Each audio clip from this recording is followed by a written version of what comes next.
Buenas tardes, ¿cómo están?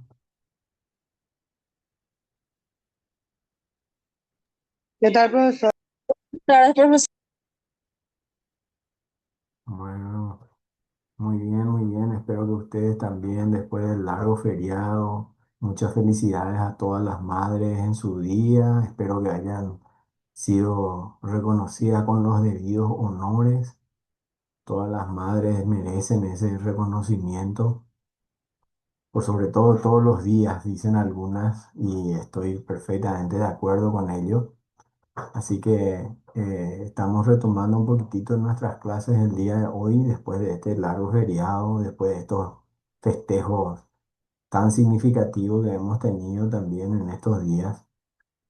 Eh, Estaríamos comenzando a mirar un poquitito ya unidades que son un poquitito más largas, unidades como la de número 6 por ejemplo, que son ya unidades que hacen referencia a la presentación de los informes financieros. Después la parte de presupuesto también seguro que ya son un poco más largas, así que voy a ir eh, haciendo el recorrido por las diapositivas lo más didáctico posible, sin tratar de entorpecer demasiado, por sobre todo los conceptos. Y si alguien no entiende, como siempre le digo, por favor levante la mano, hagan su consulta, me interrumpen, por favor, profesor, ¿me podría volver a explicar esa parte? No quedó bien claro, o cosas como esa, porque como les digo, son ya contenidos un poco más extensos, entonces tal vez no se desarrolle toda una unidad, por ejemplo, en el transcurso de esta jornada nada más, ¿verdad? O sea, tendríamos que estar pasando otra vez para la siguiente jornada. Y a modo de no dificultarles a ustedes el aprendizaje, vamos a ir pasando entonces las diapositivas. Empezamos a compartir a partir de ahora lo que sería nuestra unidad 5. Vamos a ver un poquitito lo que hace referencia a nuestra unidad 5, específicamente a todo lo que es el civismo fiscal, que es el conjunto de actividades organizadas para propiciar y promover la participación activa y dinámica de la población y de instituciones públicas y privadas también que están involucradas en los aspectos educativos sobre los temas fiscales. Esto eh, guarda mucho relación con lo que estuvimos viendo anteriormente. Acuérdense un poquitito de que hablábamos de esa doble moral, de esa obligación de pagar impuestos, de no querer pagar impuestos, porque a veces no queremos rendir cuentas, eh, cosas como esa, ¿verdad? Entonces, tratando de seguir un poquitito con el hilo de lo que habíamos visto ya anteriormente en las clases pasadas, retomamos la clase del día de hoy, iniciando con esta unidad número 5 donde hablamos un poquitito del civismo fiscal. En ese sentido, también tenemos que hablar de esto como un fortalecimiento para la cultura tributaria, que debe estar basado sí o sí en el pago oportuno de los impuestos y convencido, dice la lámina, ¿verdad? O sea, uno tiene que estar realmente convencido de que tiene que pagar los impuestos. ¿Para qué pagar los impuestos? ¿Se acuerdan que hablamos de eso? ¿Alguien quiere refrescar un poquitito el concepto de este? ¿Puede alargar incluso el concepto de este que estamos viendo? ¿Alguien que se anima?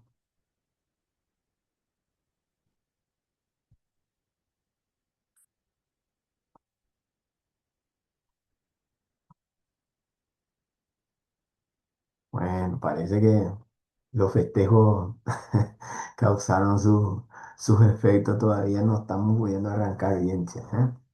Bueno, habíamos hablado de que en algún momento, en alguna de las clases de la semana pasada o antepasada, habíamos hablado un poquitito de las obligaciones tributarias del ciudadano, de cómo se recaudan los impuestos, que inclusive hubo compañeras o compañeros que manifestaron: estamos pichados, profesor, por eso no queremos pagar impuestos, por la corrupción que hay.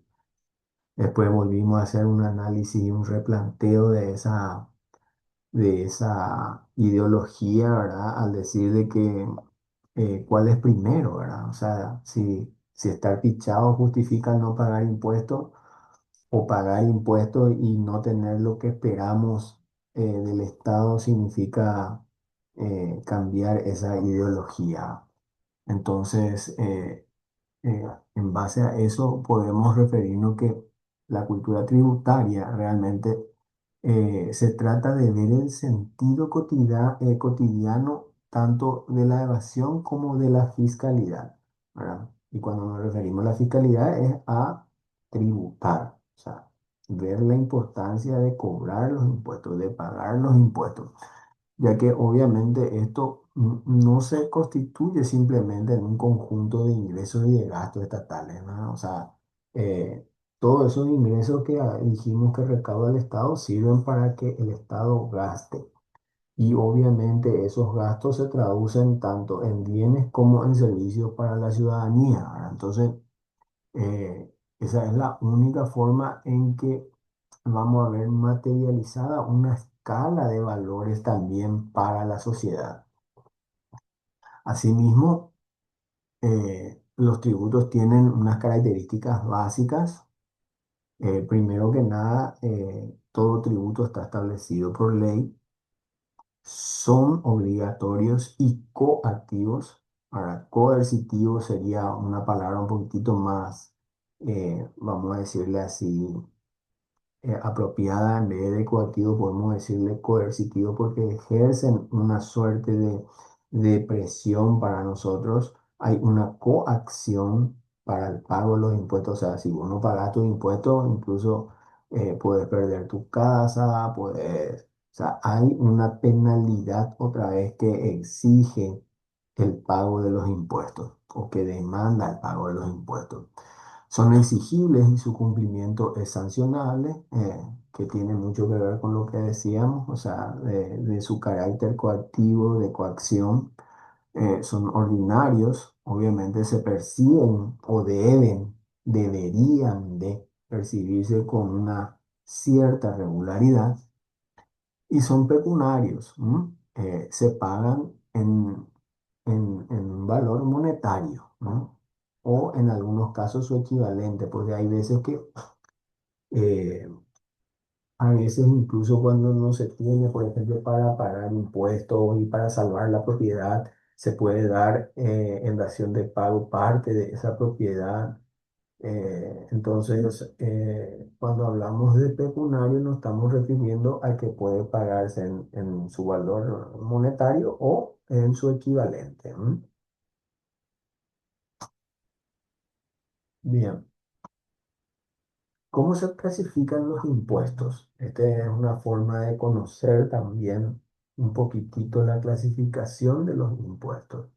Están los directos, los indirectos, los federales, los estatales, los municipales, los que son o se graban en razón de la renta, los que graban el valor agregado y aquellos que son sobre la producción y servicios, ¿verdad? Entonces, en ese sentido es muy importante que veamos también nosotros a nivel de impuestos a nivel nacional, tenemos impuestos a nivel local, ¿verdad? En nuestro caso, al menos en Paraguay, nosotros no tenemos, vamos a decirle, impuestos federales o estatales. Tenemos unos impuestos a nivel nacional y un impuesto a nivel local. Y normalmente a nivel local tenemos las tasas, las multas, cosas como esas que normalmente se pagan en la municipalidad, por ejemplo. ¿Mm? Eh, Asimismo, también fortalecer un poquitito la comprensión del sentido de los contribuyentes a través del civismo fiscal, ¿verdad? Que es la acción de contribuir, ¿verdad? Pagar un impuesto, concurrir de manera voluntaria con un cierto fin y ayudar a otros. O sea, si vos pagas impuestos, no solamente te estás ayudando a vos, vos estás aportando algo para que el Estado devuelva de esa plata que vos pagaste, no solamente a vos como ciudadano, sino a los demás integrantes de la sociedad, a los demás ciudadanos de ese entorno social, para que le devuelva también en bienes y servicios. ¿No? El término obviamente tiene su origen en el vocabulario latino de contribución. ¿M?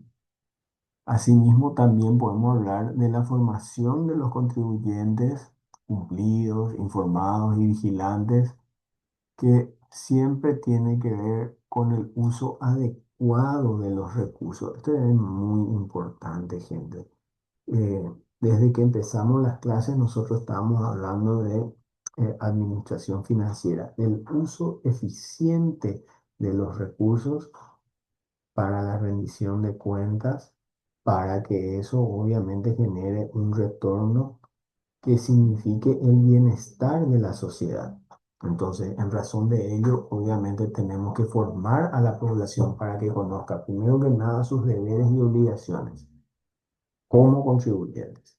Y así también las obligaciones coercitivas que existen para pagar los impuestos al Estado y por sobre todo también el derecho de recibir los servicios públicos. O sea, yo debo de saber de exigir esos servicios que me tiene que otorgar el Estado. O sea, el tema de la salud pública, el tema de la educación, obviamente que todo ese tipo de servicios se genera a través del cobro de los recursos provenientes de los impuestos que pagan los contribuyentes.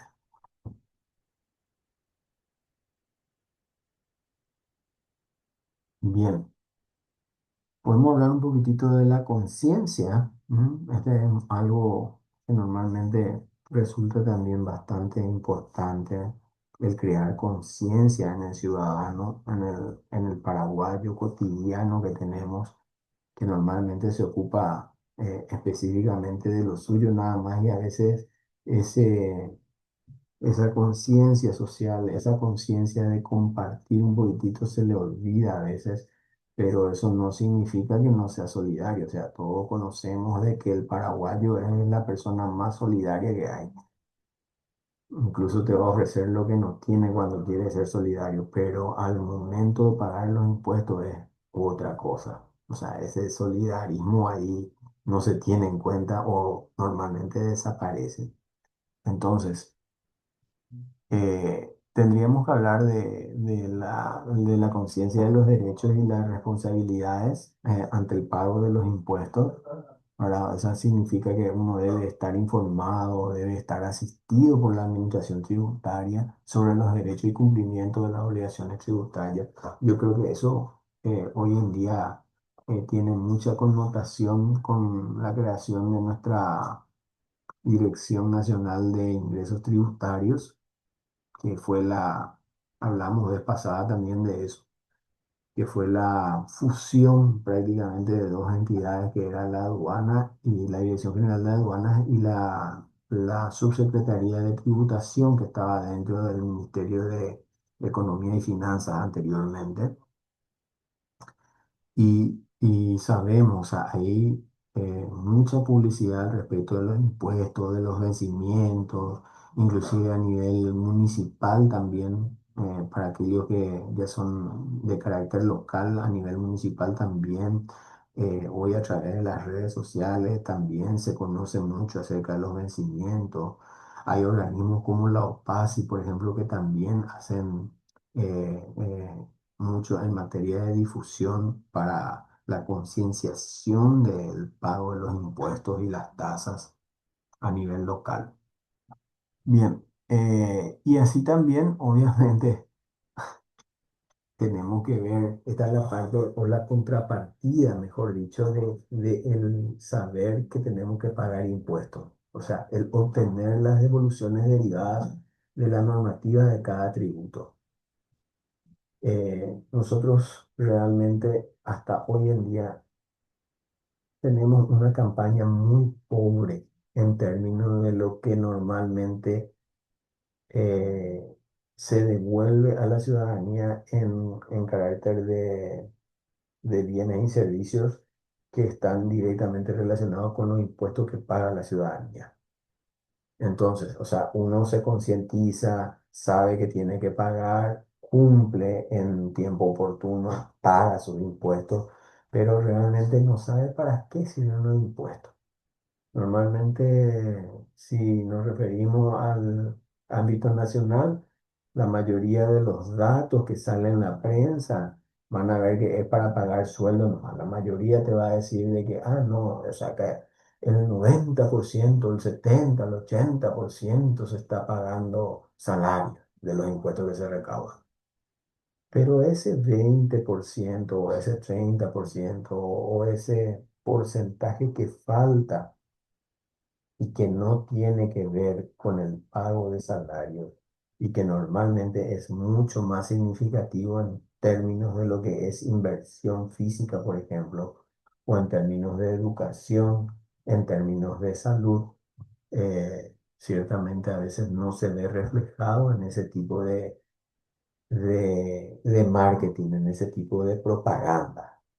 Entonces, normalmente ahí comienza el tema de la pichadura que mencionaba la compañera de ustedes de vez pasada, de que pagamos los impuestos, pero no sabemos para qué es lo que pagamos los impuestos. Y si sabemos, sabemos a media nomás. O sea, no hay un retorno de esa información acerca de los impuestos que nosotros pagamos. No se hace muy claro esa comunicación. Ese feedback que normalmente se dice, ¿verdad? No existe. Entonces, habría que valorar un poquitito también esa parte y hablar un poquitito más de ese tema con la gente o con los organismos que están encargados de esta instancia que es ahora mismo la Dirección Nacional de Ingresos Tributarios. ¿Verdad? O sea, exigir el pago de los impuestos es una cosa, lograr el pago de los impuestos es otra, y también a su vez retornar en beneficios a la ciudadanía es otra cosa también muy distinta, ¿verdad? Bien, los impuestos obviamente son importantes porque el Estado solamente puede obtener recursos a través de los impuestos y esos recursos están destinados a brindar educación, salud, seguridad, justicia, obras públicas como son, por ejemplo, la construcción de calles, de rutas, de caminos, de puentes. ¿M? Algo muy importante y no un punto menor, el combate a la pobreza.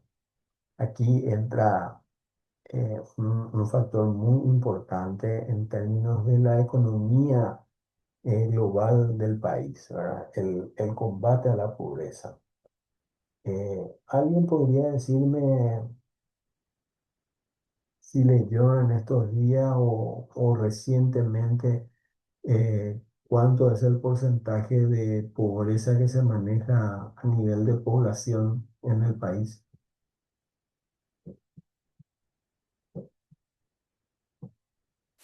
16%, no sé si estaré equivocada, profe. ¿Puede ser? 16% pobreza extrema, podría ser. Algo así por encima he leído.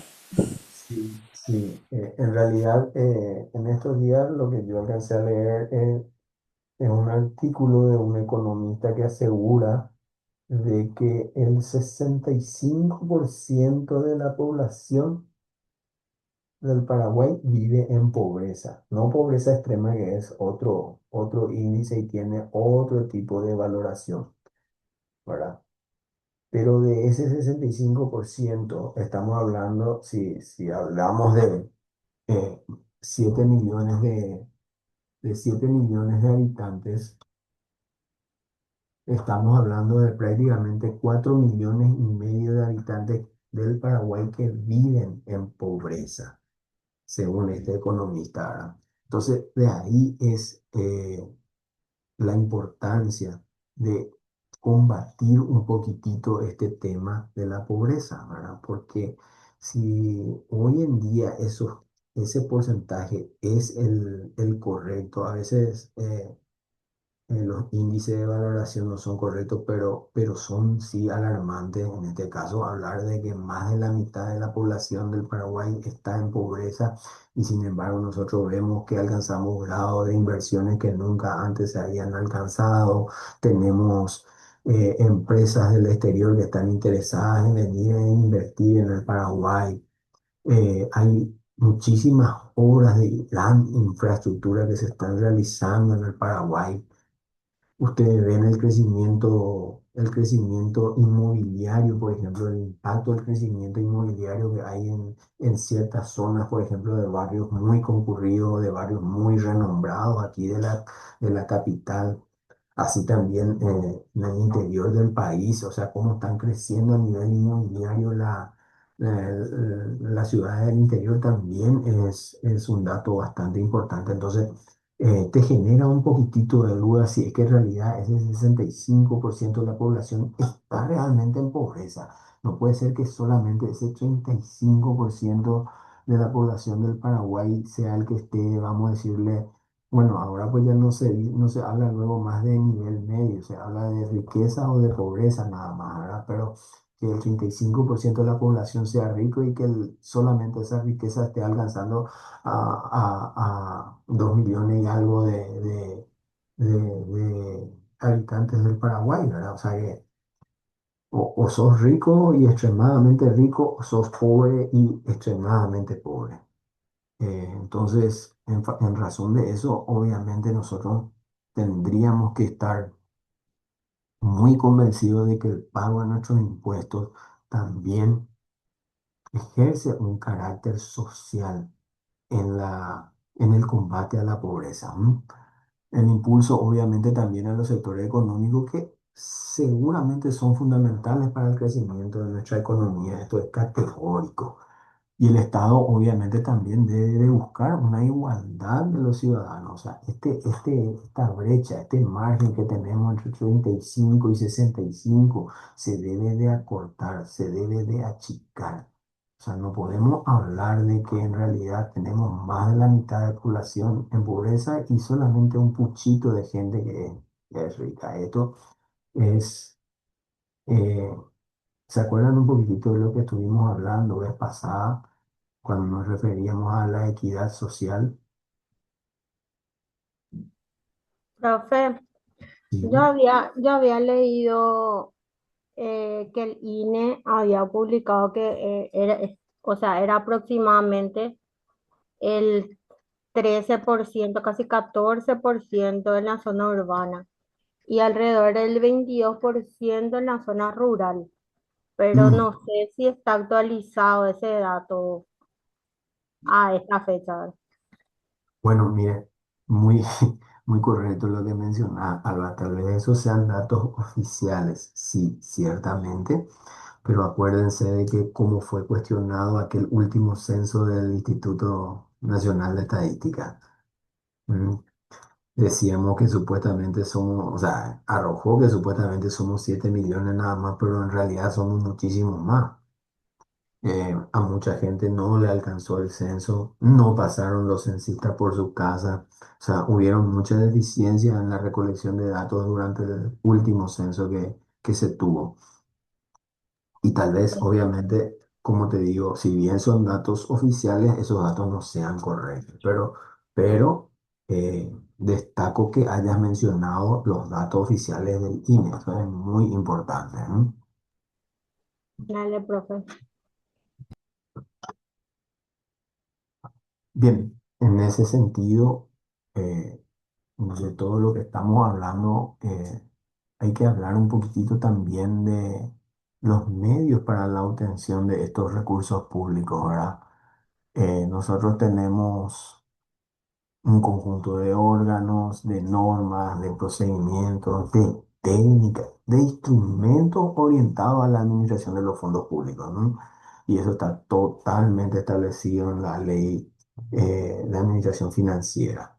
Así que cualquiera sea la fuente de financiamiento, aquí nosotros tenemos Por ley tenemos tres fuentes de financiamiento que son la fuente 10 que es la de recursos del tesoro, que es la que proviene de los impuestos, tasas y contribuciones. La fuente 20 que es la fuente de los recursos del crédito público, que se produce a través del endeudamiento. Este, eh, Normalmente cuando las entidades del sector público se endeudan, emiten bonos, adquieren préstamos, estos pueden ser internos o externos, por ejemplo, con organismos internacionales.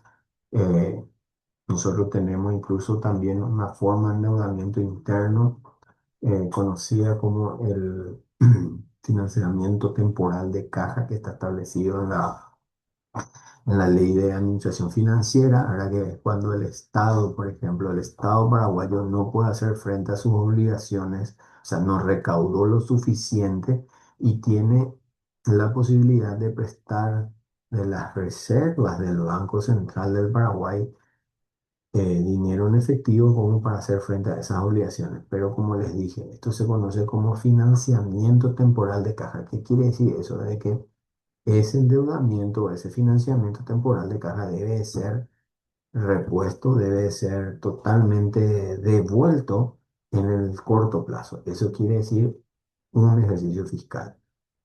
Para nosotros en el sector público, en la metodología de endeudamiento de corto o largo plazo hay una gran diferencia. Normalmente se entiende como corto plazo cuando nos referimos a algo que va a ser pagado en un plazo menor a un año, administrativamente, ¿no? Y largo plazo mayor a un año. Pero, como nos referimos a la administración pública, nosotros tenemos una ley de presupuesto que entra en vigencia del 1 de enero al 31 de diciembre. O sea, y el principio de anualidad presupuestario es el que determina si el endeudamiento es de corto o largo plazo. O sea, toda vez que yo me endeude y pueda pagar mi préstamo entre el 1 de enero y el 31 de diciembre del mismo año, siempre va a ser de corto plazo.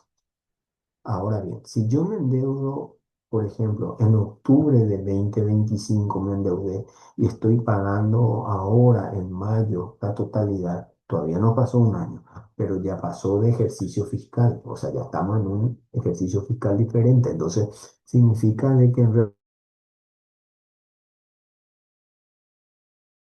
realidad no estamos esto por lo que les decía hace rato del principio de anualidad del presupuesto.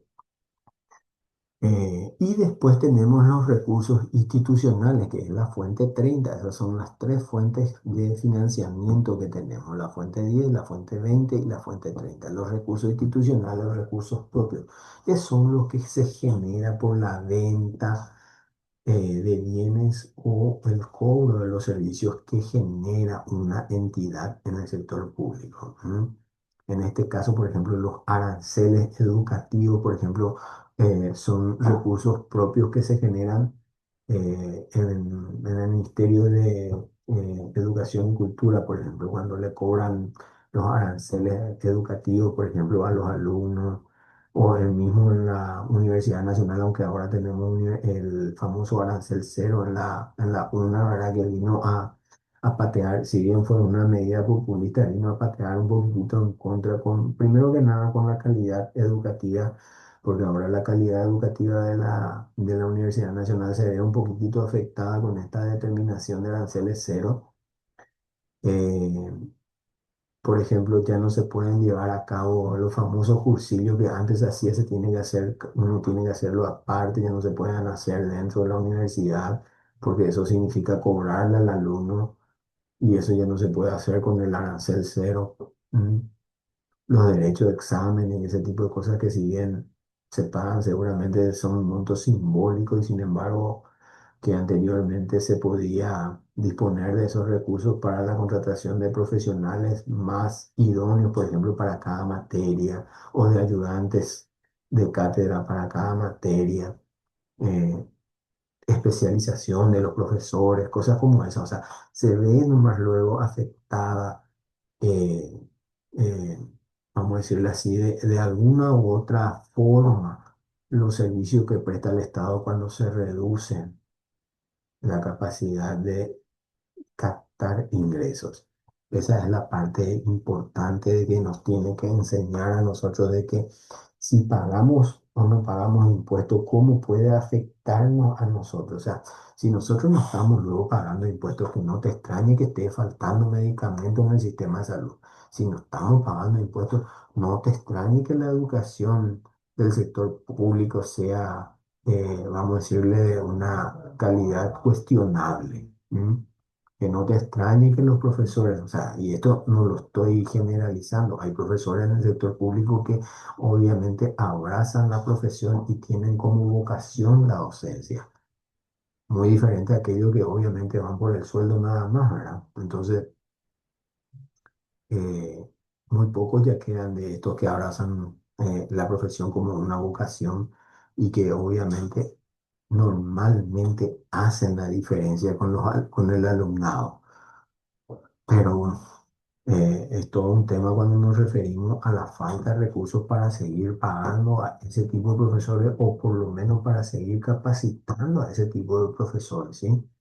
Normalmente es un grupo muy selecto de profesores que después se pierde, en el tiempo se pierde. ¿Por qué? Porque no se le supo reconocer en su momento por la falta de recursos, no se le supo reconocer su gestión, por ejemplo, por la falta de capacitación, nunca se le capacitó, se quedó tal vez en el tiempo con la educación, tal vez las metodologías que tenía anteriormente resultaban para llegar, pero hoy, por ejemplo, para los jóvenes de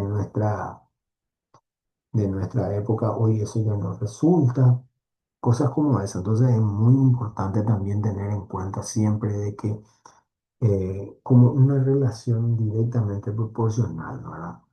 A menor cantidad a menor cantidad de captación de recursos o de impuestos o de ingresos del Estado, se ve afectada en esa misma medida la calidad de los servicios que presta la ciudadanía, ¿no? Por eso le decía que es una relación directamente proporcional. Eh, Asimismo, eh, el civismo fiscal como valoración de la importancia de la profesión contable, esto creo que ya habíamos hablado también en su momento en otras láminas anteriores, ¿verdad? Donde hablábamos de que la contabilidad nos permite administrar una vida financiera, o sea, es algo muy importante la contabilidad, dando un orden claro y preciso de las actividades, ¿verdad? Que tenemos, de los recursos, de los gastos que se hacen en la organización para que la organización funcione. Asimismo, tenemos también todo un sistema de información que hace referencia a los conceptos, a los componentes, a las funciones, a su enlace como componente del sistema de organizaciones, ¿verdad? Obviamente, cuando nos referimos a sistemas de información, hablamos de que son un conjunto de datos vinculados entre sí para la obtención de objetivos, ¿verdad? En este caso empresariales, podemos decir, nosotros podemos hablar de los objetivos de la entidad o de la organización a la cual pertenecemos y que ayudan a la gestión y a la administración de los datos. Eso, obviamente, nos referíamos a ellos específicamente para la mejor toma de decisiones. Aportan datos de manera oportuna, decíamos, aportan datos suficientes de manera oportuna para una toma eficiente de decisiones que obviamente esas decisiones después deben de afectar otra vez a la ciudadanía. ¿Mm? Esto ya lo habíamos hablado vez pasada. Y también podemos pasar a la siguiente lámina para referirnos un poquitito al proceso de conversión de los impuestos de los recursos públicos, ¿verdad? Los impuestos obviamente son cantidades de dinero que los ciudadanos están obligados por ley a pagar para que las administraciones públicas, el Estado, eh, las gobernaciones, en nuestro caso, o los municipios, cuando nos referimos a las gobernaciones y los municipios, nos estamos refiriendo a los gobiernos subnacionales. Y cuando nos referimos al Estado en sí, nos referimos al gobierno nacional. Eh, para que este tipo, estas instancias de gobierno obviamente dispongan de recursos suficientes para financiar la satisfacción de nuestras necesidades públicas y una fuente para que es una fuente de ingresos para que nosotros como ciudadanos podamos satisfacer nuestras necesidades sociales y que eso obviamente redunde en beneficio de la sociedad. Bien, no sé si hasta aquí hay alguna duda, alguna consulta que tengan, por favor, si levantan la mano o pueden interrumpirme nada más. ¿Vamos bien hasta acá? ¿Se entiende lo que estamos viendo?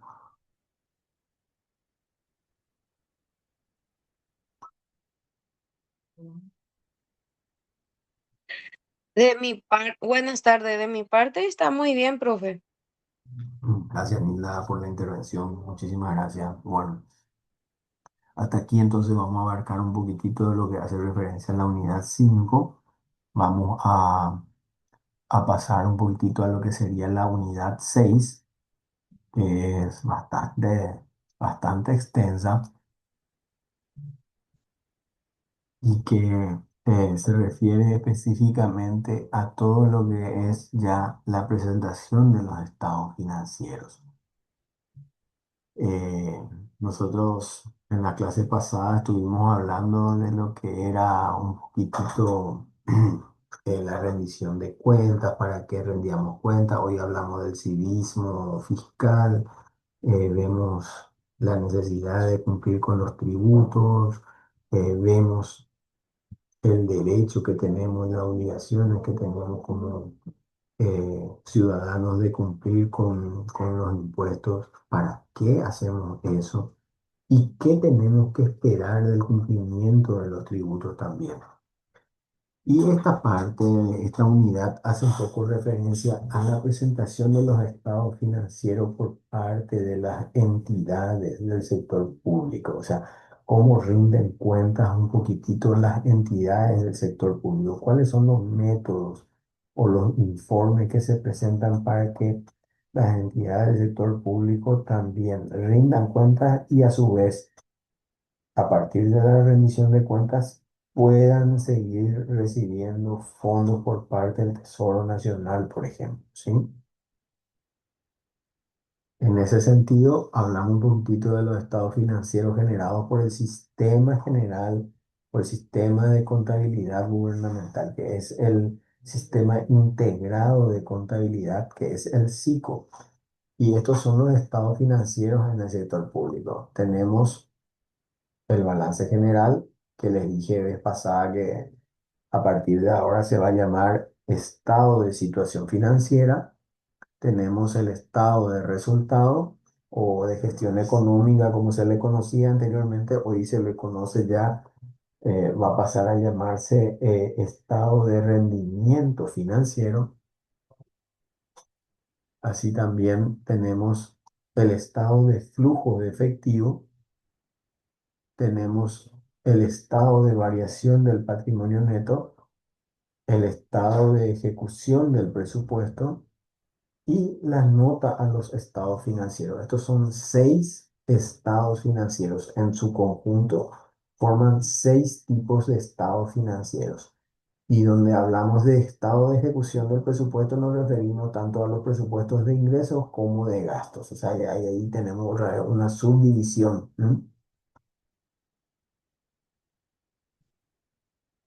Podemos hablar un poquito de lo que es el balance general. Es un estado Es un estado contable que presenta en forma clasificada, uniforme y resumida la situación financiera de una entidad expresada en términos monetarios.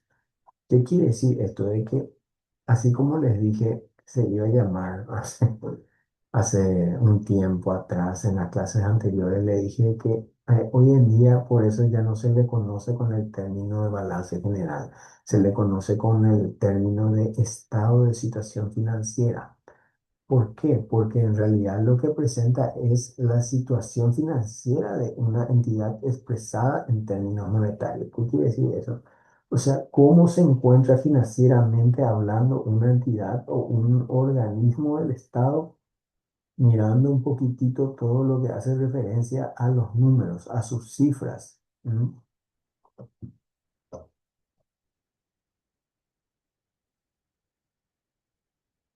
Nosotros, dentro de lo que es el estado de situación financiera, mostramos a una fecha determinada esa situación y la cuantificación de los bienes y los derechos que están expresados en partidas del activo corriente y no corriente. Cuando nos referimos al activo corriente, nos referimos a todo lo que se puede volver dinero en efectivo en un periodo corto plazo. Y no corriente es en un periodo de largo plazo. Entonces, todo lo que puede volverse en efectivo, por ejemplo, cheque. Cheque tal vez no es efectivo, pero se puede volver en efectivo rápidamente. Transferencias. Tenemos también cuentas por cobrar, por ejemplo, nuestros deudores a quien nos debe plata, que obviamente estamos esperando que nos paguen y eso se puede clasificar en corriente y no corriente. O sea, si nos van a pagar dentro de un periodo, de un plazo, de un ejercicio fiscal, es un año, entonces eso es corriente. Si es más de un año, ya les dije que es no corriente. Este sería corriente y no corriente sería lo mismo que hablar de corto y largo plazo respectivamente, ¿sí? Después también tenemos las obligaciones, ahora que son todos nuestras deudas que tenemos, nuestros pasivos que tenemos, que también, así como los activos, ¿verdad? Es lo que nosotros le debemos a la gente o que la gente espera cobrarnos a nosotros en un periodo de tiempo, ya sea de largo o de corto plazo. Si es corto plazo, dijimos que es corriente. Si es largo plazo, dijimos que es no corriente. Y por último tenemos también el patrimonio neto. ¿Mm? El patrimonio neto no es más que vamos a decirle así, un resultado de la aplicación de una fórmula de pasivo menos activo, perdón, de activo menos pasivo. Entonces, el resultante de esa ecuación es igual a nuestro patrimonio neto. O sea, todo lo que nosotros tenemos menos lo que debemos es lo que conforma el patrimonio de la entidad, el patrimonio neto de la entidad. Los activos, dijimos, son recursos que son controlados por nuestra entidad, ¿m? por nuestra institución, como consecuencia de hechos pasados, ¿sí? Y de los cuales la entidad espera obtener en el futuro beneficios económicos o un potencial de servicio. Es una definición que ya se extrae de las normas internacionales de contabilidad y que hace referencia un poquitito a que estos activos son todos los recursos que están controlados por la entidad, ¿verdad? Y que de los cuales en un futuro lejano, no muy lejano, por sobre todo si estamos hablando de activos corrientes, yo espero obtener un beneficio económico o un potencial de servicio. ¿Qué quiere decir eso? Que esto tiene una contraprestación. Los beneficios económicos potencial de servicio futuro que podemos obtener son los activos empleados para, por ejemplo, generar flujos de entrada de efectivo, ¿eh? Algo que me genere dinero, algo que redunde en beneficios en términos de generación o captación de recursos. Asimismo, también se les puede definir como portadores de beneficios económicos futuros.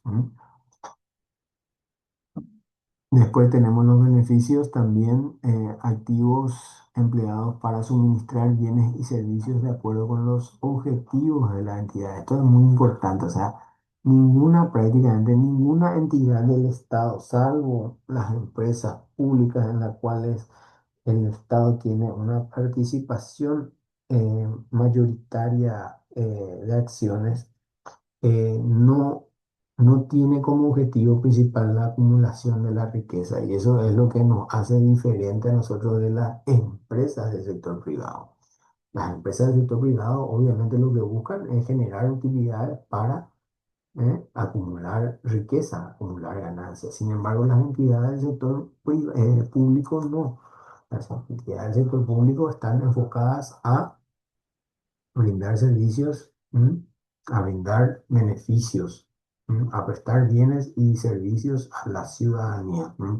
Entonces nosotros no buscamos como entidades del sector público, no buscamos ninguna obtención de riqueza, no perseguimos, vamos a decirlo así, la generación de riqueza en términos monetarios, ¿sí? Es algo muy importante que hay que aclarar.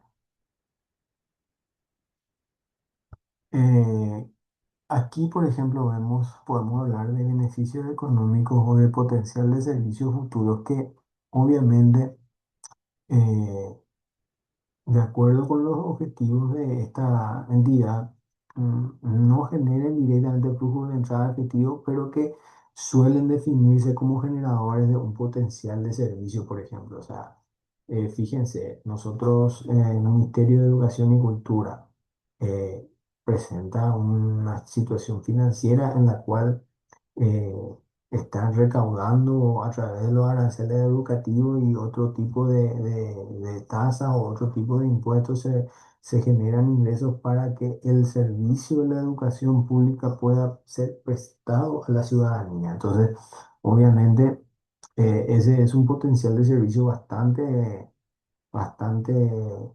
grande, bastante eh, importante por sobre todas las cosas para las funciones del Estado en sí. No se puede desestimar ese tipo de situación cuando hablamos de potencial de servicio, ¿no? O activos con potencial de servicio, mejor dicho. Volvemos un poquitito a la distinción entre corriente y no corriente. Eh, Nosotros decimos que tanto los activos como los pasivos son las deudas que tenemos, deben de presentarse o deben de exponerse dentro del estado de situación financiera como corrientes y no corrientes. Y haciendo referencia a que eh, esto hacen o están directamente relacionados con el plazo en los cuales van a ser exigibles o van a ser cobrables, ¿no?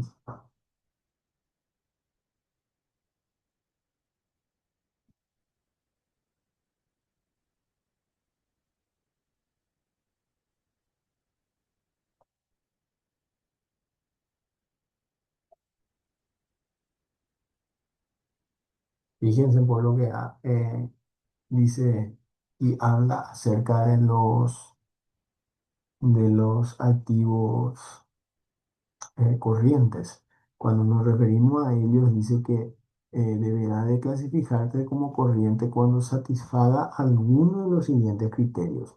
El primero es que se espera realizar o se mantiene para vender o consumir en el transcurso del ciclo normal de la operación de la entidad, o sea, un ejercicio fiscal. Se mantiene fundamentalmente para la negociación. Se espera realizar dentro de los 12 meses posteriores a la fecha de presentación. Ahí que hablamos del ejercicio fiscal, ¿no? 12 meses.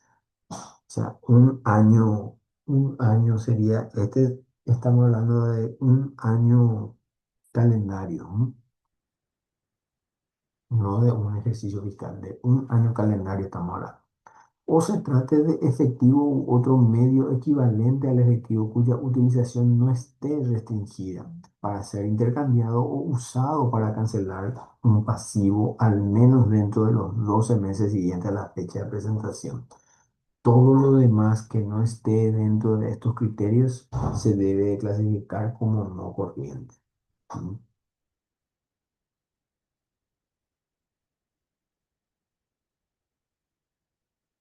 Por ejemplo, pueden ser las cuentas por cobrar por impuestos, pueden ser los servicios suministrados, pueden ser las multas, pueden ser las existencias o los ingresos devengados provenientes de inversiones. Así también los activos que se mantienen para negociar algunos activos financieros, por ejemplo, no sé, algún tipo de certificado de depósito de ahorro, CDA. eh, Nosotros hoy tenemos, por ejemplo, eh, fondos de IPS que están depositados en bancos de plaza, ¿m? Que son obviamente inversiones financieras que se realizan y que se mantienen para seguir negociando, seguir generando recursos. Eso está generando intereses, esos intereses seguramente se pagan de manera mensual y obviamente son de carácter corriente, por ejemplo, ¿sí? La parte, por ejemplo, también corriente de los activos financieros que no son corrientes. Este es un poco, vamos a decirle así, un poquitito confusa la frase, pero en realidad puede haber activos financieros no corrientes que tienen sí una porción corriente. ¿M? Tal vez el capital se pueda pagar. Yo me endeudé, por ejemplo, emití unos bonos, me estoy endeudando con la emisión de bonos y esos bonos me van a generar intereses a mí. Esos intereses yo los voy a cobrar. ¿M?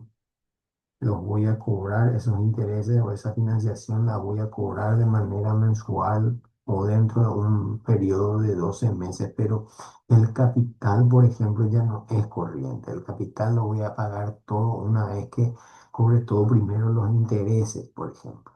Entonces, hay cosas que ahí se pueden distinguir por más de que no sea corriente, hay una porción que puede pertenecer como corriente, ¿sí?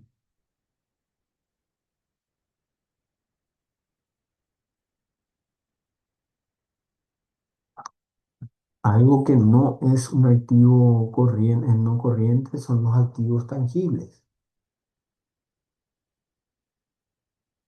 Cuando nos referimos a los activos tangibles, obviamente nos estamos refiriendo a propiedad, planta y equipo, el activo fijo de la institución, por ejemplo. Los activos intangibles, como son, por ejemplo, las marcas, los software. Esos son activos intangibles que a veces se compran, no se pueden palpar, ¿verdad? Pero obviamente la diferencia entre tangible y tangible creo que no hace falta recalcar, ¿verdad? O sea, tangible es lo que se puede palpar y intangible es lo que no, pero vale la aclaración. Los activos financieros de largo plazo, por ejemplo, obviamente cuando nos referimos a largo plazo dijimos que estaba directamente relacionada con esta palabra no corriente y el ciclo normal de operaciones de una entidad es el tiempo que ésta tarda en transformar entradas o recursos en salidas. ¿Qué quiere decir eso? Todo lo que yo genero como recurso, yo estoy generando como para convertirlo en una salida, como para financiar un gasto. Entonces, ese tiempo normal o ciclo normal de operación está determinado en lo que yo demoro en convertir dinero que me generó un ingreso en un gasto. ¿Mm? Ese es el ciclo normal de la operación. Y cuando el ciclo normal de la operación no sea claramente identificable, se supondrá que su duración es de 12 meses. O sea, un ejercicio fiscal. 12 meses. Así también vamos a hablar un poquitito de los pasivos. Los pasivos son las obligaciones presentes de la entidad que surgen de hechos pasados también, ¿verdad? Y que cuya liquidación se espera se represente para la entidad en un flujo de salida de recursos. O sea, los pasivos son las deudas que nosotros reconocemos por hechos económicos pasados. O sea, eh, en algún momento nosotros tuvimos que contratarle a alguien para que nos provea hojas para impresión. ¿Ok? En su momento no se le paga. Esa es una característica muy importante que tienen que tener en cuenta, que el Estado paraguayo no trabaja al contado. A diferencia de las empresas públicas, ninguna entidad del Estado trabaja al contado. A no ser de que, eh, vamos a decirlo así, esté manejando, por ejemplo, fondos por caja chica o fondos rotatorios, que son herramientas financieras que se crearon, pero para gastos inmediatos, gastos muy superfluos, en el sentido de son gastos muy ínfimos que no guardan prácticamente relación con la finalidad para la cual fue creada esa entidad o esa institución, pero que son herramientas financieras válidas también. Entonces, el ejemplo que les decía es, o sea, yo le pedía hice un llamado, o sea, hay todo un proceso de contratación que debo de cumplir luego para que puedan proveerme resmas de hoja de papel para impresión. ¿M? Y yo a ese proveedor normalmente no le pago al contado, o sea, normalmente hay una relación de espera de a veces un mes o 2 meses, pero él ya me proveyó el bien, o ya me proveyó el servicio, por ejemplo, y yo le pago en el siguiente mes recién.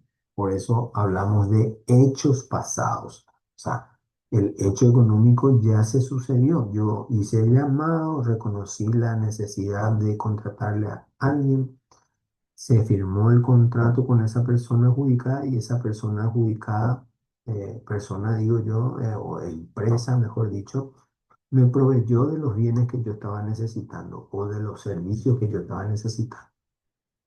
Cuando el Tesoro Nacional disponga de los recursos captados a través de la generación y el pago de los impuestos, el Tesoro Nacional me va a transferir a mí esa plata para que yo le pueda pagar a ese proveedor.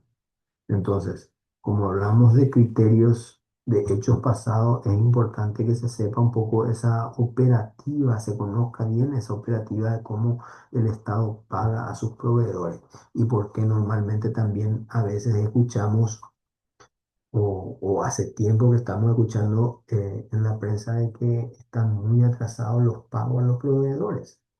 O sea, cuando no hay plata de la recaudación, obviamente se afecta directamente al pago de nuestros pasivos, ¿sí?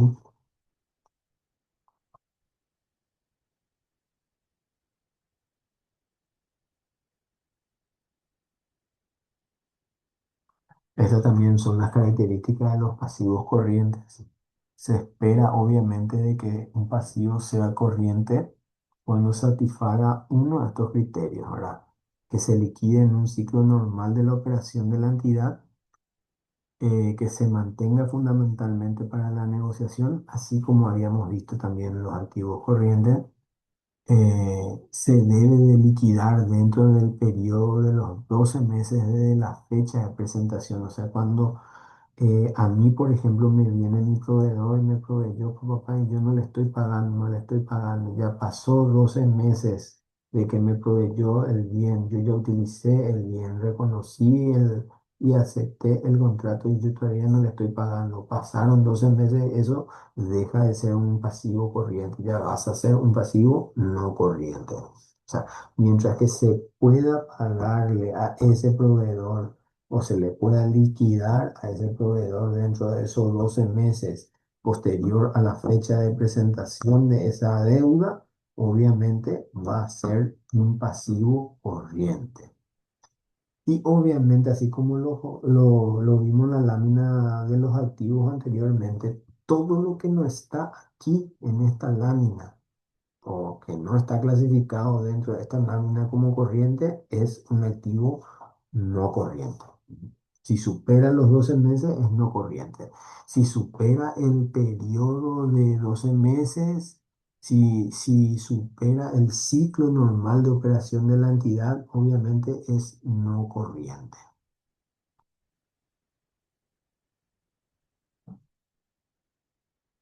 Aquí, por ejemplo, hay un- una aclaración bastante importante acerca de lo no corriente, ¿verdad? Cuando los pasivos financieros que proporcionan financiación a largo plazo y no deban de liquidarse después de los 12 meses a partir de la fecha de presentación, esos pasivos obviamente deben de clasificarse como no corrientes, ¿no? Ahí está, pero perfectamente explicado el tema de lo que es corriente y lo que es no corriente.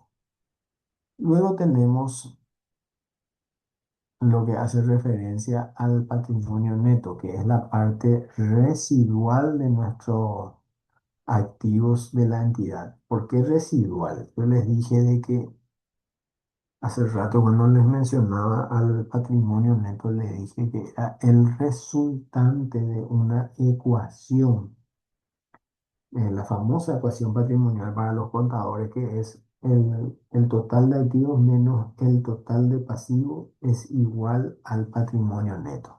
Entonces, por eso habla de una parte residual este concepto, ¿no? O sea, es lo que resta después de descontar mis deudas a todos los recursos que generé, ¿no? Y obviamente esto incluye el capital, las reservas, los resultados. El capital es vamos a decirlo así, el capital suscrito para cada entidad, el patrimonio de la entidad como tal. Después están las reservas. Las reservas pueden haber de varios tipos de reservas. Normalmente son fondos que se generan con los recursos que eh, vamos a decirlo así, se tuvieron como utilidad y que en vez de declarar utilidad se pueden destinar a la reserva para cuando la entidad, por ejemplo, precise de esos recursos, ¿sí? Los resultados, estamos hablando de los resultados del ejercicio. Habrán escuchado esa frase en algún momento. ¿Qué resultado tuvo? Y tuvo utilidad. Ah, bien. Quiere decir que fue bien. Ah, ¿y qué resultado tuvo? No tuvo pérdida. No, no le fue bien, ¿verdad? O sea, son cuentas que proporcionan una información al estado de situación financiera en el cual nosotros podemos decir de que el resultado fue positivo o negativo. ¿M? Así como le había mencionado anteriormente, acuérdense de que en el sector público ninguna entidad u organismo tiene como finalidad la acumulación de riqueza. Entonces, en términos de los resultados, estos pueden ser o positivos o negativos. No está mal que sean negativos. Y no es como en el sector privado, ¿verdad? En el sector privado, o sea, si vos presentás un resultado con pérdida, un resultado negativo, estás hablando mal ya de la gestión del, del gerente, de la gestión del propietario, ¿verdad? Entonces, son, vamos a decirle, incluso informaciones alarmantes a los efectos de la toma de decisiones cuando se presentan con pérdida los estados de situación financiera en el sector privado. Pero en el sector público es muy diferente. Como les dije, esto se puede dar en ambos términos. Pueden ser resultados positivos o pueden ser resultados negativos. Y se pueden dar resultados negativos, por ejemplo, ¿por qué? Porque lo que yo estimé que iba a recaudar de ingresos no alcanzó efectivamente para cubrir mi totalidad de gastos. Entonces tuve más gastos que ingresos. pueden arrojar resultados negativos. Eso en el sector público es muy común. ¿Mm?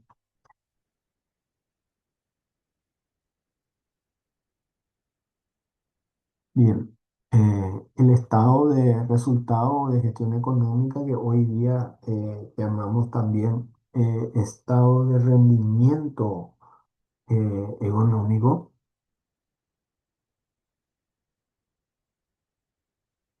Es un estado financiero que presenta información relevante acerca de las operaciones desarrolladas en un periodo determinado, obviamente, por nuestra institución. Y esto hace referencia al resumen analítico de los hechos que dieron lugar a un aumento o disminución, tanto de los recursos económicos netos como de los gastos también. ¿Mm?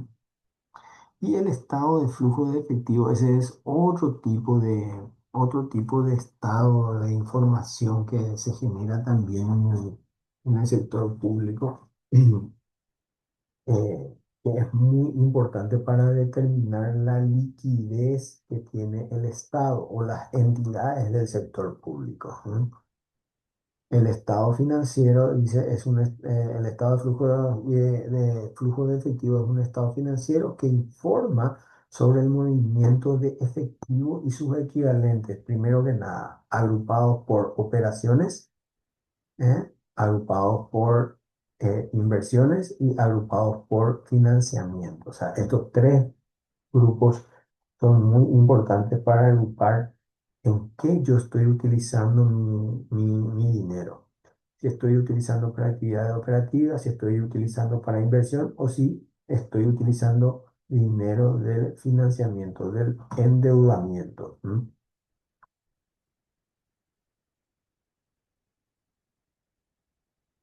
Después tenemos el estado de variación del patrimonio neto. Esto también es muy importante. Es un estado financiero que tiene por finalidad exponer todos los cambios ocurridos en los distintos elementos que conforman el patrimonio neto del ente. ¿No? Aquí, por ejemplo, también tenemos,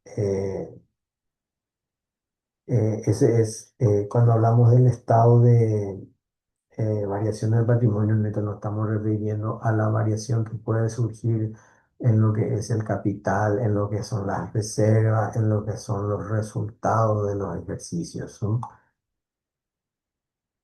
El otro estado es el estado de ejecución del presupuesto, que también es un estado financiero, un estado presupuestario que tiene por finalidad exponer el mandato conferido al administrador y la medición de su cumplimiento. Esto obviamente determina los procesos de obtención de los ingresos estimados y a su vez también la utilización o su afectación en cómo se gastó ese dinero que yo estimé que iba a recaudar. ¿Mm?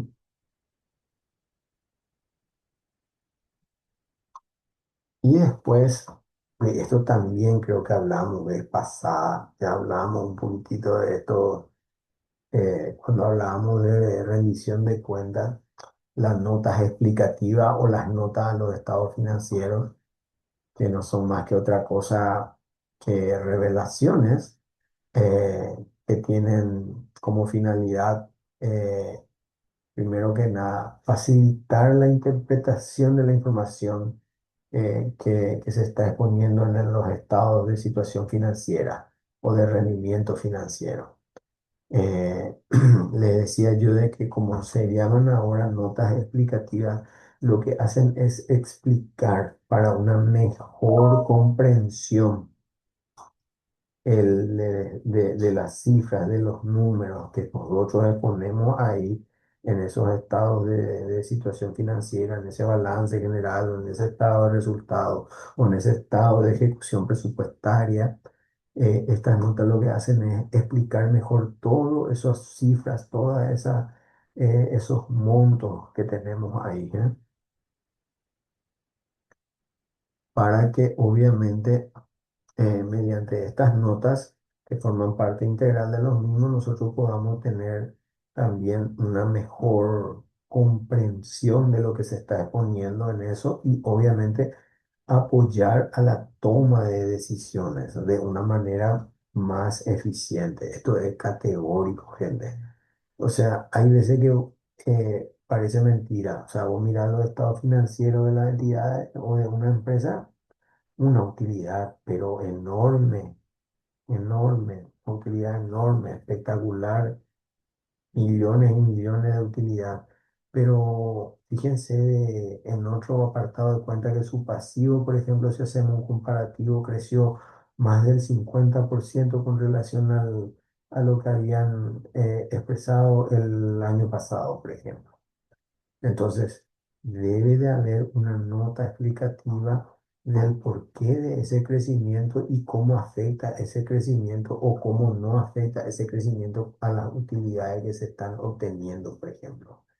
Entonces, es muy importante también como complemento de todos los estados financieros mencionados anteriormente, estas notas aclaratorias o notas explicativas a los estados financieros.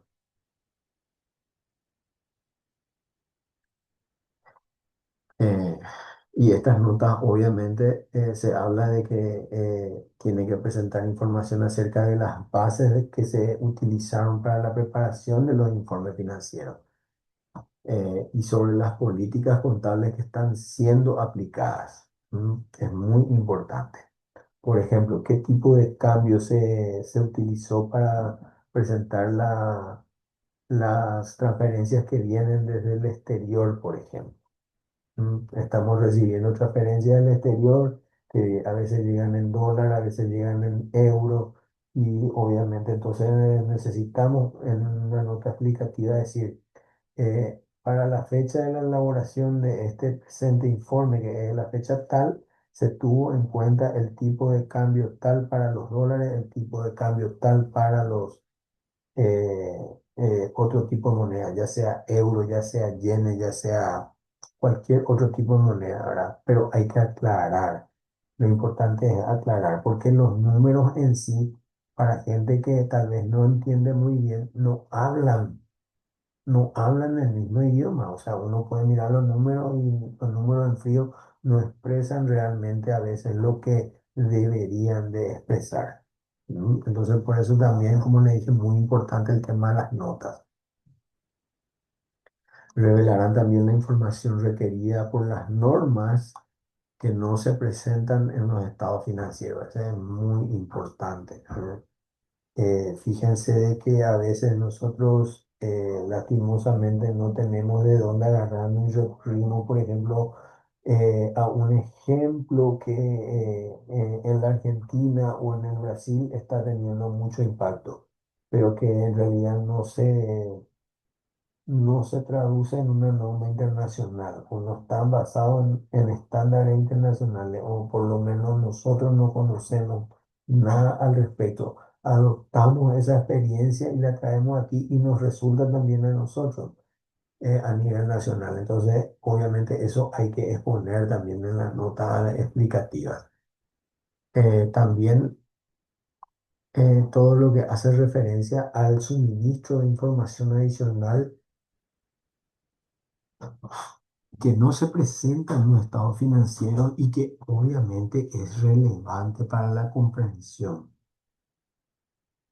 Esta es prácticamente la palabra clave de lo que hace referencia a la importancia de las notas explicativas o de las notas a los estados financieros. Eh, Primero que nada, tiene que facilitar la comprensión. Ujú. Tiene que ser relevante para la comprensión, o sea, se tiene que exponer todo lo que hace referencia a un dato importante que lastimosamente no se expone en los números. O sea, en la nota explicativa lo que hacemos es contextualizar los números que se exponen en los estados financieros. Ese es para que se entienda un poquitito a qué nos referimos cuando hablamos de las notas explicativas.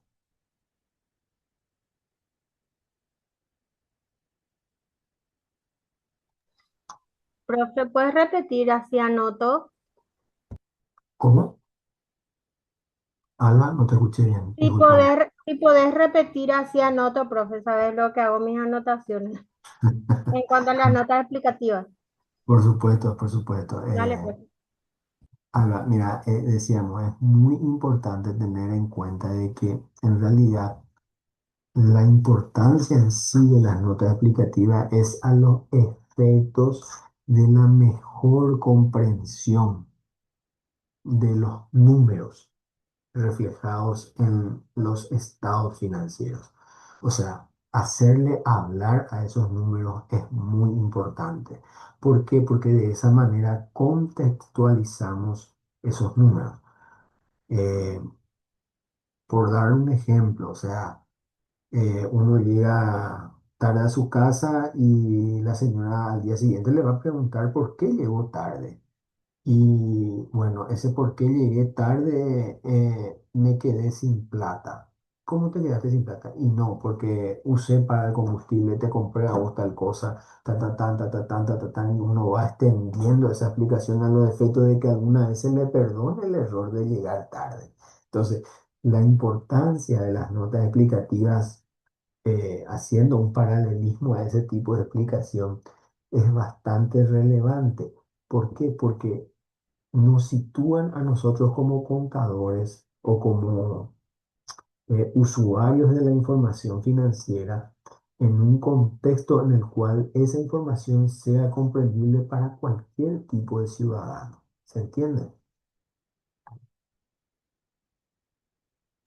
Gracias, profe. Dale, dale.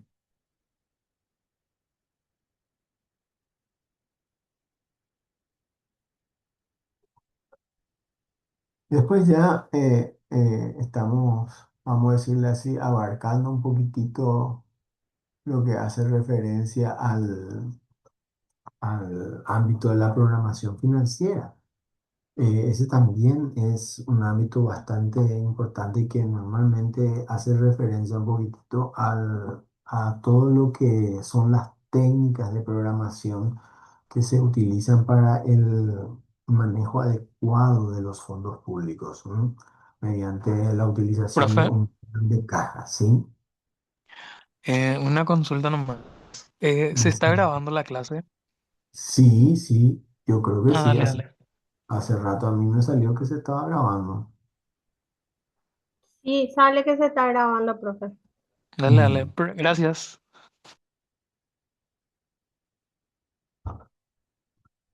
bien.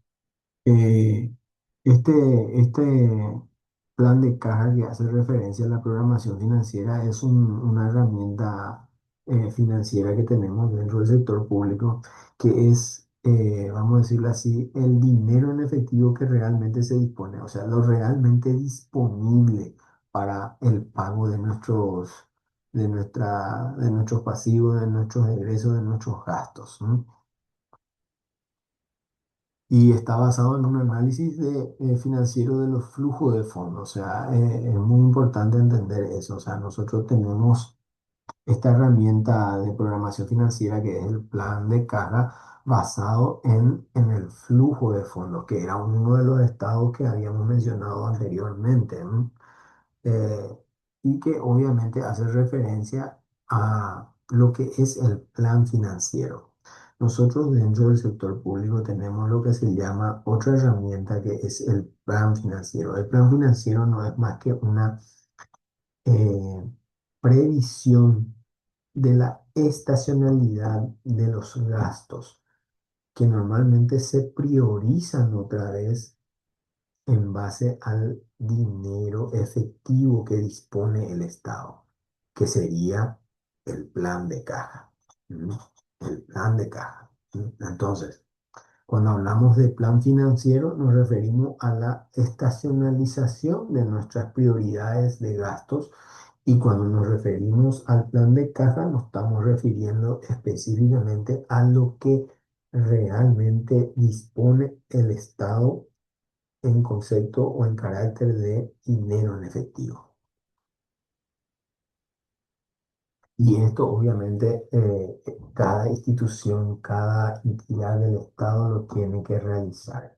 Son parte de la elaboración del presupuesto también, ¿verdad? O sea, va muy de la mano del presupuesto. Nosotros elaboramos un presupuesto y decimos, esto estamos estimando que vamos a recaudar, esto estamos estimando que vamos a gastar en el presupuesto general de la nación durante un ejercicio fiscal, durante un año. Y ese durante un año significa 12 meses. El plan financiero no es más que otra cosa que la estacionalización y priorización de los gastos durante esos 12 meses. O sea, ¿qué es lo que voy a gastar primero a través de la totalidad de todos esos gastos que dije que iba a tener en un año? Y el plan de caja es lo que realmente yo dispongo para poder hacer frente a mis gastos. O sea, el dinero en efectivo que realmente dispongo para poder hacer frente a mis gastos.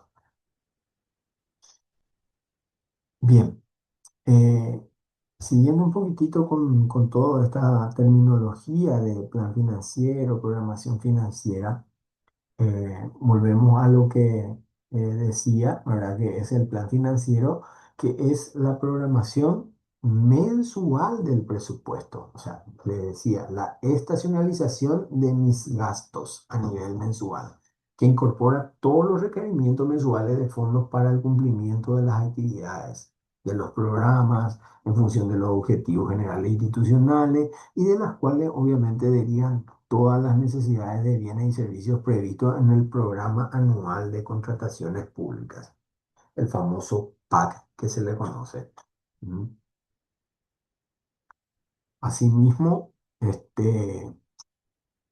está la diferencia con el plan de caja, que es el instrumento de programación de corto plazo de la Tesorería General. Por eso les decía, es lo que realmente el Estado dispone de dinero en efectivo para hacer frente a nuestro plan financiero.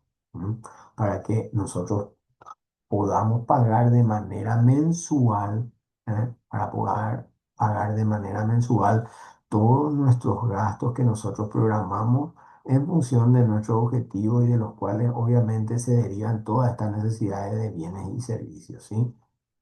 Entonces, este plan de caja dice que se proyecta de manera trimestralmente y se ajusta y ejecuta de manera mensual, obviamente, en base a la asignación de las cuotas de gastos a cada unidad de administración financiera, que son la UAF. La UAF son, vamos a decirlo así, una parte muy importante de cada entidad del sector público. Son vamos a decirle así, dependencias creadas dentro de la Ley de Administración Financiera del Estado paraguayo, en la cual se compone de un ordenador de gastos, que es el que paga con recursos del Tesoro, con recursos del endeudamiento, con recursos del recursos propios, todos los compromisos que tiene para el cumplimiento normal de las actividades y de los objetivos de cada institución. ¿M?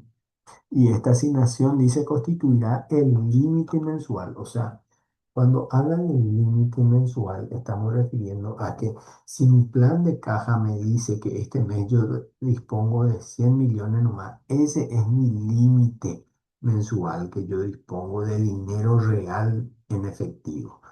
Y yo con ese tengo que hacer maravilla para cubrir los gastos. O sea, ahí tengo que ver la mano del administrador para saber priorizar los gastos que voy a cumplir. O sea, primero que nada, obviamente el gasto prioritario es el de salario. A nadie le gusta esperar por el pago de su sueldo, ¿verdad? Y después, obviamente, los servicios básicos, después así sucesivamente, otro tipo de gastos que tienen otro nivel de cumplimiento financiero.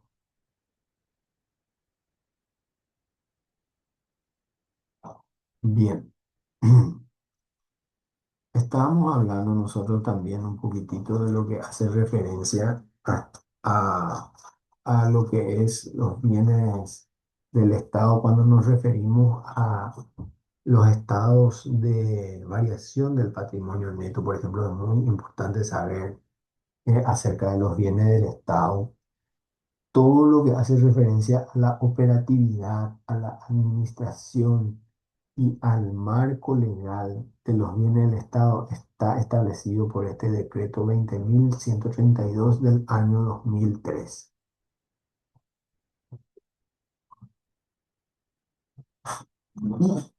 Y en esta ley que también le he mencionado, que es la Ley de Administración Financiera, en su artículo 54 establece de que la contabilidad es la responsable prácticamente de recopilar toda la información, evaluar, registrar y controlar e informar sobre todos los ingresos, gastos, costos y ahí, como ven, de manera resaltada también todo lo concerniente al patrimonio de las entidades, ¿verdad? De los organismos y entidades del Estado.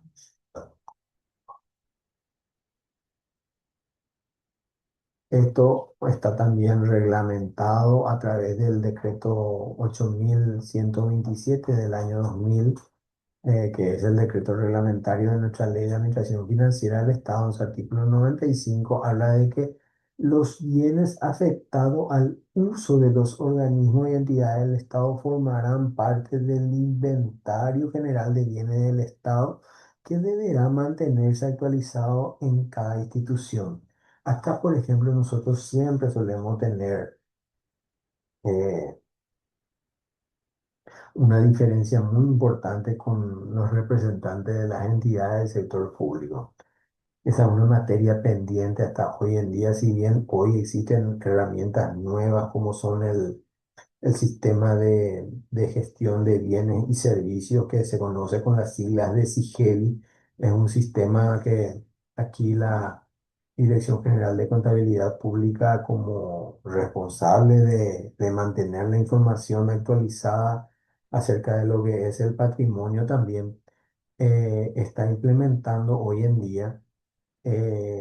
Esta información debe generar todo lo que hace referencia al inventario general de bienes del Estado. O sea, y es ahí donde normalmente nosotros tenemos esa debilidad. ¿Por qué? Porque las entidades del sector público, por años y años, podemos hablar de décadas y podemos hablar de muchas décadas también atrás, vienen descuidando esta información porque normalmente nunca se le prestó la debida atención a lo que es los bienes del Estado. Hay muchos que ya están en desuso, por ejemplo, y se siguen utilizando. Hay otros que están en desuso y nunca formaron parte del inventario general de la institución. O sea, para que pasen a formar parte del inventario general de la institución. Inclusive, nosotros tenemos que tener declarado como propiedad de la institución. Hay muchas instituciones, por ejemplo, que tienen terrenos, edificios, construcciones, incluso que nunca fueron titulados, o sea, nunca, no cuentan con la escritura pública, y entonces la entidad no puede afirmar de que en realidad ese bien le pertenece. Entonces, al no estar registrado a nombre de la entidad, obviamente no se puede registrar en el inventario general del Estado. Y ahí se generan mucho tipo de situaciones que lastimosamente van en detrimento de lo que es el patrimonio neto del Estado paraguayo, ¿no? Ahí tenemos varias circunstancias que generan inconsistencia de información entre lo que decimos que tenemos, entre lo que sabemos que es nuestro y entre lo que realmente está demostrado que es nuestro y puede ingresar al inventario, por ejemplo, ¿no?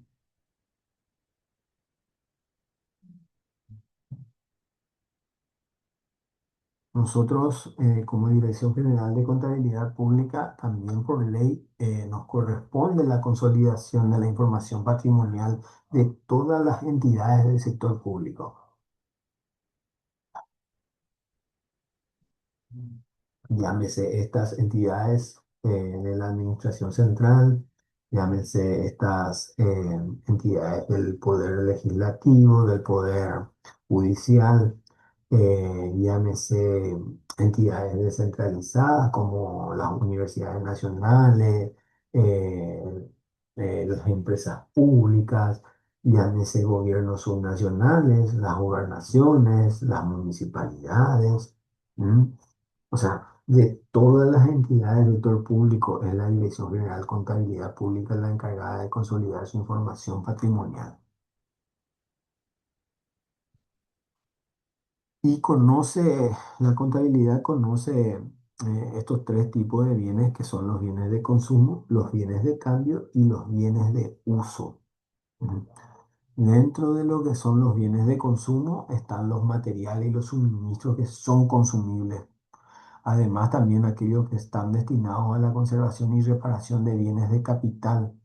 eh, las erogaciones, por ejemplo, por la adquisición de productos e insumos para su transformación, por ejemplo, ¿sí? Y eh, en ese sentido es muy importante entender un poquitito que aquí cuando nos referimos a los bienes de consumo nos estamos refiriendo a todos esos que normalmente utilizamos para el desarrollo normal de nuestras actividades. Eh, Hojas de papel, bibliorato, papelería, el tema de bolígrafo, cosas como esas, lápices, todo lo que hace referencia a productos de consumo que normalmente se utiliza para el desarrollo normal de nuestras actividades. Luego tenemos los que son los bienes de cambio. Los bienes de cambio son aquellos que están destinados, son bienes que están destinados para la venta, ¿verdad? En el curso habitual de la actividad del ente, o sea, el ente tiene que tener como finalidad la venta de este tipo de bienes, ¿m? Y que obviamente también el proceso de producción para dicha venta resulte de los productos consumidos de esos bienes. Fíjense de que a veces nosotros compramos o adquirimos bienes de consumo que son para el desarrollo normal de nuestras actividades, pero que van a generar bienes de cambio. O sea, si yo estoy comprando, por ejemplo, insumos para producir un bien que voy a poner para la venta, hay una porción de esos bienes que va a pasar o se debe de reconocer dentro de la contabilidad como bienes de consumo primero y luego cuando esté todo como para la venta como bienes de cambio. ¿Verdad? Entonces es muy importante también entender esa trazabilidad de la incorporación de los bienes cuando hablamos de los bienes de cambio. Y por último, tenemos los bienes de uso, que son los bienes tangibles e intangibles cuya vida útil se estima superior a un año. Ese es, ese es una característica muy importante entre lo que es mis bienes de consumo. Los bienes de consumo se espera que su vida útil sea menor a un año. ¿M? No se espera luego que dure demasiado. Por eso son bienes de consumo, ¿sí? Entonces, cuando nos referimos a los bienes de uso, estamos refiriéndonos a que la vida útil estimada de ese bien tiene que ser superior a un año y que deben estar destinados en la utilización, para la utilización de la entidad en términos de lo que es su actividad y no, por ejemplo, a la venta habitual, incluyendo, por ejemplo, los que están en construcciones. Aquí, por ejemplo, tenemos los bienes de uso en construcción, por ejemplo. También deben de ser reconocidos aquellos que están en construcción por las etapas que ya se finalizaron de la construcción. En la medida que esas etapas se finalizan, se van reconociendo como un bien de uso de la institución. Entonces, los bienes del uso que conforman los bienes registrables y no registrables son los bienes depreciables y no depreciables, también los activos tangibles e intangibles. Y el inventario sirve para dar seguimiento a las inversiones físicas del sector público. Acuérdense de que cuando nos referimos a gastos, a gastos de inversión, normalmente Todo lo que está catalogado como gasto de inversión o inversión física hace referencia a bienes de uso institucional o bienes de uso público. Eh, y cuando nos referimos a gastos corrientes, nos referimos a bienes de consumo. ¿M? Gastos corrientes normalmente se utilizan para la adquisición de bienes de consumo, ¿sí? Y cuando nos referimos a bienes de uso, nos estamos refiriendo específicamente a gastos de inversión. Es algo que tienen que saber asociar bastante bien también ustedes, por favor. Según el inventario, se pueden clasificar los bienes de uso que son depreciables. Están las edificaciones, las obras de infraestructura, le decía yo, aquellas obras que están en construcción, y que se van reconociendo en base a la porción de esa construcción que ya está terminada. Entonces, a eso se le determina obras de infraestructura. Los equipos de transporte, las máquinas y equipos de oficina, como ser la computadora, máquina de calcular. Ahora, por ejemplo, ya no existe más la máquina de escribir, pero si alguno lo tiene, también se catalogan dentro de este grupo, los equipos de computación. Ya dijimos, las máquinas y equipos agropecuarios, por ejemplo, aquellas maquinarias que se adquieren, por ejemplo, para cosecha, maquinarias grandes como tractor y esas cosas que se adquieren para la construcción también. Y obvia también las máquinas y equipos industriales también es otra clasificación de bienes de uso depreciable. ¿Cuál es el término o de dónde viene el término aquí depreciables? Cuando nos referimos a depreciables, son todos estos bienes de uso que pierden valor por su utilización en el tiempo. Eso quiere decir que es un bien depreciable. O sea, a ese bien cada fin de año, al cierre de cada ejercicio fiscal, se le aplica una fórmula para determinar la depreciación, el desgaste que sufrió durante ejercicio fiscal por su utilización. O sea, cuando nos referimos, en otras palabras, cuando nos referimos a bienes depreciables, nos estamos refiriendo a bienes que sufren un desgaste por el uso correcto, por el uso correcto durante un periodo de tiempo determinado. Eh, También tenemos otros bienes de uso depreciable como los equipos de salud y laboratorio.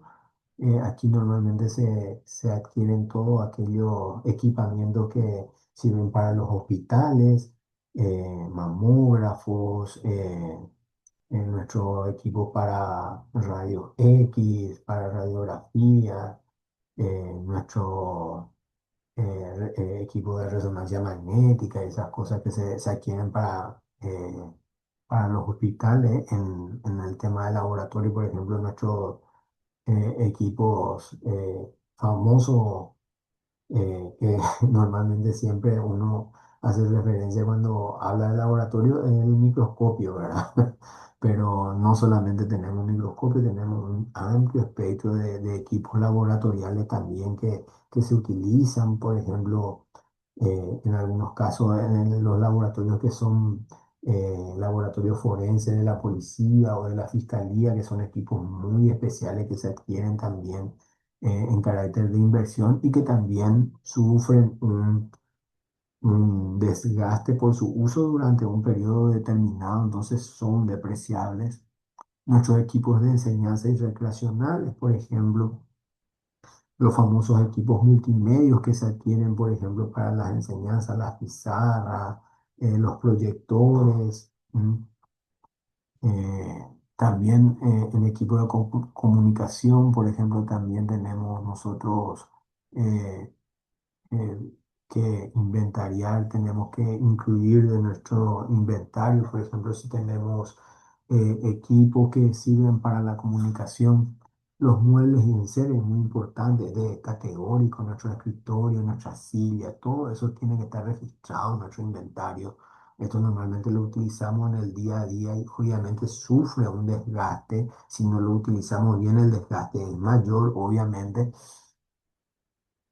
Los equipos de seguridad, por ejemplo, también deben ser inventariados. Eh, eh, Como equipo de seguridad, por ejemplo, tenemos como ejemplo nuestras bocas de incendio, por ejemplo, que muchas entidades no tienen, pero que la gran mayoría debe de tener. Los extintores, por ejemplo, que se adquieren en razón de equipo de seguridad, eso debe estar y deben de formar parte del inventario de la institución. Nuestras herramientas y equipos varios, por ejemplo, para aquellos que no están catalogados anteriormente dentro de todos los otros grupos que mencionamos, los hemodientes que hoy en día ya no se le conoce con ese nombre, ¿verdad? Pero hemodientes se hace referencia para aquellas animales de campo que normalmente se adquieren en algunas instituciones. Nosotros, por ejemplo, dentro del Ministerio de Agricultura y Ganadería hay y funcionan, por ejemplo, estancias modelos que requieren la compra de animales, de ganado, vacuno, porcino o otro tipo de ganado, equino incluso, que hacen referencia un poquitito a la operativa de esas estancias, de esos establecimientos modelos que tiene el Ministerio de Agricultura y Ganadería. Y después tenemos los que son no depreciables, o sea, los que prácticamente nunca surgen desgaste, no sufren una pérdida de valor adquisitivo, que son los terrenos, las bibliotecas y museos. Los animales, por ejemplo, en exhibición, estos animales que forman parte del zoológico, por ejemplo, de Asunción, deberían de estar inventariados dentro de lo que es el inventario general del patrimonio de la municipalidad. Las plantaciones agrícolas y forestales, por ejemplo, también son bienes de uso no depreciables. Y bien, hasta aquí la presentación del día de hoy. No sé si ¿tienen alguna duda, alguna consulta al respecto de lo que estuvimos viendo el día de hoy? La verdad que, profe, muchísima información para digerir y voy a volver a ver la clase. Sí, sí, sí, en realidad yo les decía, se hacen un poquitito más extensas realmente las clases, las unidades, por sobre todo. Vamos a entrar un poquitito más en nivel de detalle de esto, porque esto obviamente tiene mucho que ver con el manejo de los recursos. eh, los bienes de uso, la forma en la que rendimos cuentas y obviamente todo esto está ligado pero directamente con lo que es nuestra materia que es la administración financiera, ¿verdad? Entonces, siempre estamos hablando de un manejo eficiente de los recursos que redunde en beneficio de la ciudadanía y que satisfaga nuestras necesidades como sociedad. Entonces, por ello también muy importante abarcar todo esto que estamos viendo.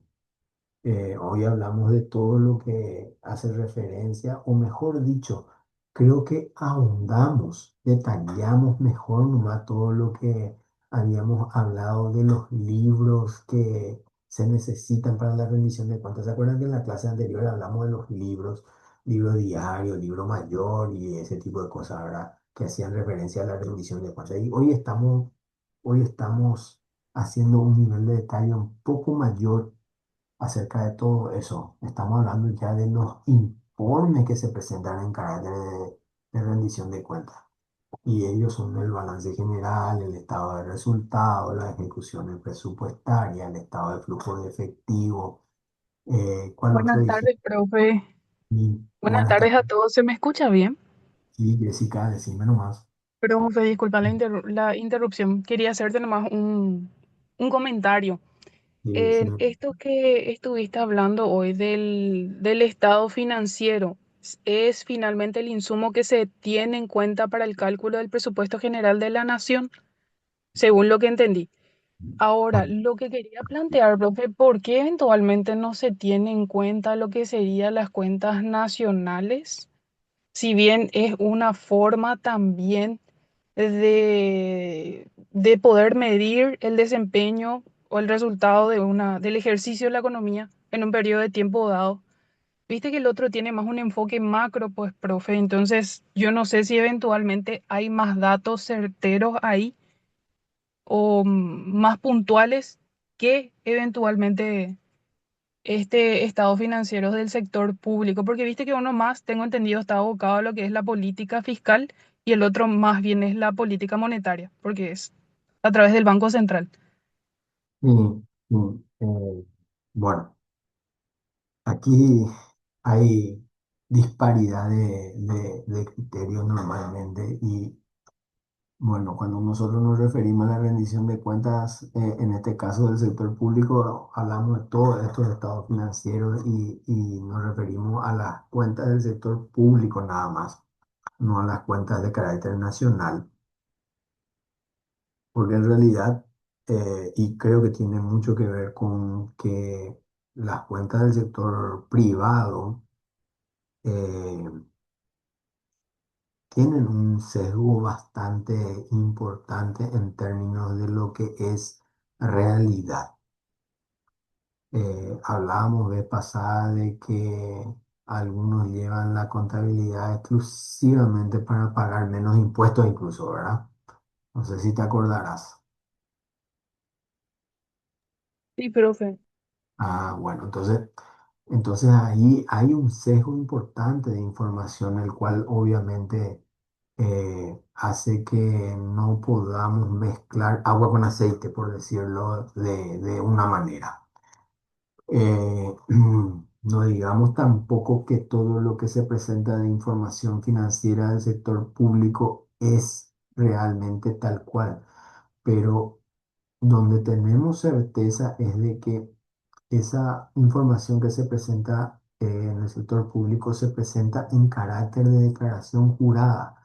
O sea, nosotros aceptamos eso a los efectos de la rendición de cuentas como un hecho prácticamente irrefutable, ¿ah? De la información que se está presentando así. Y bueno, habría que plantear un poquitito esta convergencia entre un y otro sector a los efectos de que en algún momento estas cuentas nacionales brinden mejor y mayor información, que creo que tu preocupación principal, compañero.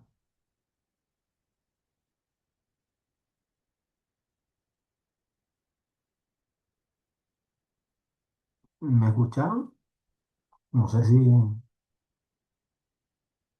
o ya se están despidiendo nomás por el De horario. repente perdí la señal. Bueno, Jessica, y esa es la verdad. O sea, en algún momento tal vez Jessica seguro se pueda converger a una información de carácter nacional, a las cuentas nacionales, ¿verdad?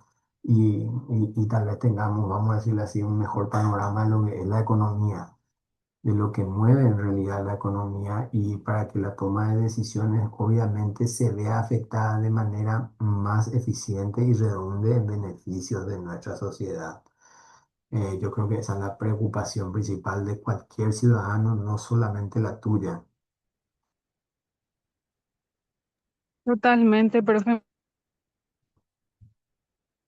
Bueno, gente, creo que en honor al tiempo, antes que nos corten la transmisión, voy a despedirme de ustedes. Si anotaron alguna consulta y no lo pudieron hacer, hoy lo podemos hacer mañana.